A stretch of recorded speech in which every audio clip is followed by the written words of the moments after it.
मौसी मौसी कहला से जाबे दूधवा पियवनी आखी कजरा लगवानी लागल जिदी आए जीजा कपड़ा पहनवनी स्नो पाउडर लगवानी। हानो झूठ बोलतनी ये सच बा हे जीजा जी मौसी मौसी कहला से जाबे दूधवा पियवनी आखी कजरा लगवानी लागल जिदी आए जीजा कपड़ा पहनवनी स्नो पाउडर लगवानी।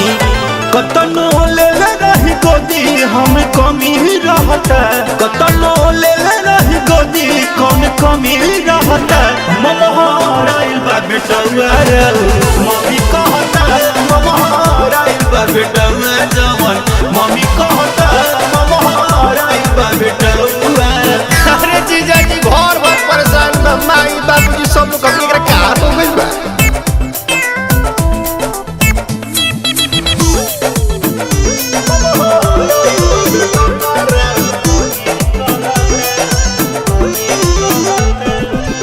रौरा हमारा बात होला कैसे जानकारी बा रौरे मानी ले जीजा रौरे बेमारी बा। अच्छा ये सब बात की कैसे जागिल हटी उठी लइका रौरा हमारा बात होला कैसे जानकारी बा रौरा हमके मानी जीजा रौरे बेमारी बा। भले लागता मजाक मन के नमी करता भले लागता मजाक मन के नमी करता ममहराइल बा बेटवा मम्मी कहता ममहराइल बा बेटवा जब से मम्मी कहता अपना मौसी के हमरो बियाह शादी करे के बाजी।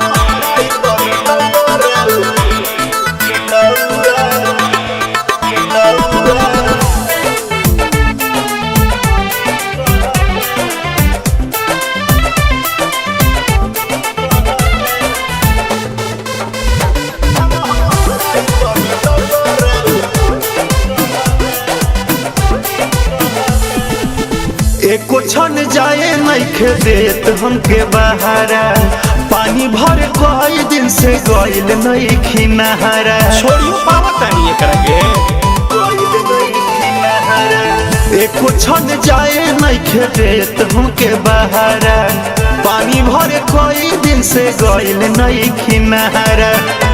उ तो देखते ही हमके हमी हमी कहता उ तो देखते ही हमके हमी कहता ममहराइल बा बेटवा मम्मी कहता ममहराइल बा बेटवा जब से मम्मी कहता ई तो मौसी के अपना। ढेर हंसी मतलब बेटवा रौरो से बदमाश बा।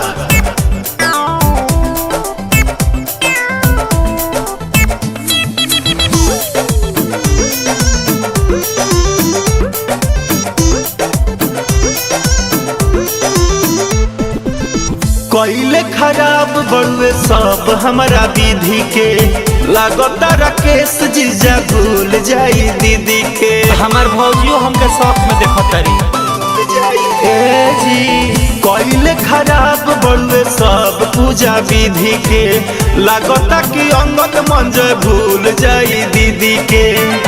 पीरी अंशुना ओरिजिनल खाली डमी धरता पीरी अंशुना ओरिजिनल खाली डमी धरता ममहराइल बा बेटवा जब से मम्मी कहता अपना मौसी के देरी मेरी मम्मी कहता ए जीजा लइका रे मम्मी कहता ए जीजा रे लइका बड़ा गुना हो गइल बा।